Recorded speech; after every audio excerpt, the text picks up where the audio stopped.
नमस्कार दोस्तों, कैसे हैं आप? मैं हूं गौरव और ये है ट्रांसफॉर्मेशंस। जैसा कि आप सब लोग जानते ही हैं कि पिछले काफ़ी दिनों से दिल्ली के जंतर मंतर पे कॉकरोच जनता पार्टी का प्रोटेस्ट चल ही रहा है और इस प्रोटेस्ट के सपोर्ट में एक पीसफुल मार्च निकाला गया 20 जुलाई के दिन जंतर मंतर से लेकर देश की संसद तक, पार्लियामेंट ऑफ इंडिया।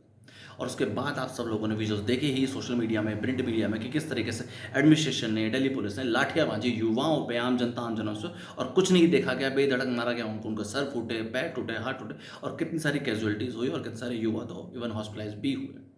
अगर ब्रॉडर पिक्चर समझने की कोशिश करेंगे तो कॉकरोच जनता पार्टी का क्या कह सकते हैं, देश के युवाओं की क्या मांग है कि एक बेटर एजुकेशन सिस्टम हो सके, एक बेटर ट्रांसपेरेंट एग्जामिनेशन सिस्टम हो सके। जो पेपर लीक हो जाते हैं, भले वो राज्य स्तर के एग्जामिनेशन पे हो, भले वो केंद्र स्तर के एग्जामिनेशन हो, उन सब में एक तरीके से फेज मैनर का सोल्यूशन हो सके। ओवरऑल जो हमारा हेल्थ केयर सिस्टम है वो इंप्रूव हो सके और देश के सामने जितनी भी नई चुनौतियां हैं, ये युवाओं के सामने जितने भी तरीके की नई चुनौतियां हैं, भले वो एम्प्लॉयमेंट रिलेटेड हो, स्किल रिलेटेड हो, वुमेन एम्पावरमेंट हो, इन सब का बेटर या फेज मैनर का सोल्यूशन हो सके। बट इसके साथ साथ देश के युवाओं को, भले वो कॉकरोच जनता पार्टी से जुड़े हों या नॉमिनल युवा हों, किसी भी राज्य से बिलोंग करते हो, किसी भी क्षेत्र से, उनको ये समझना जरूरी है कि हमारे देश में पॉलिटिकल एज और इलेक्टोरल डेमोक्रेसी, और कोई भी चेंज तभी आ सकता है जब आप सिस्टम का हिस्सा बनेंगे। सिर्फ और सिर्फ प्रोटेस्ट करने से या सिर्फ और सिर्फ अपनी बात कहने से सोशल मीडिया में चेंज नहीं आता। सिस्टम तभी बदल सकता है जब बेटर, क्रेडिबल, कैपेबल लोग सिस्टम का हिस्सा बने। और इन सब चीज़ों को देखते हुए हमने ट्रांसफॉर्मेशन जैसे प्लेटफॉर्म बनाने की कोशिश की है, जो कि भारत का पहला एक ऐसा इक्वल अपॉर्चुनिटी ट्रांसपेरेंट प्लेटफॉर्म है, जो कि भारत के हर युवा को ये free of cost transparent opportunity देता है, ताकि अपने विचारधारा से, विजन से, पर्सपेक्टिव से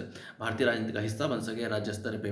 विधानसभा का हिस्सा बन सके, केंद्र में संसद का हिस्सा बन सके, आम जनता, आम जनमानस का नुमाइंदा बन के जब भी आगे आने वाले चुनाव हो और उसके बाद आम जनता का सपोर्ट लेके जीत के चुनाव, वो आगे चल के राज्य में विधानसभा का हिस्सा बने, विधायक बन के, केंद्र में संसद का हिस्सा बने, सांसद बन के, और तभी चेंज आ सकता है। और जितनी भी नई चुनौतियां हैं देश के सामने, आपके लिए, आपके नई वाली पीढ़ियों के लिए, क्षेत्र के प्रति के लिए, राज्य के प्रति में, उसमें योगदान दें और ओवरऑल सिस्टम में जितने भी नई नई प्रॉब्लम्स हैं उनका बेटर सोल्यूशन कर सके फेज मैनर में, टाइमली बेसिस पे।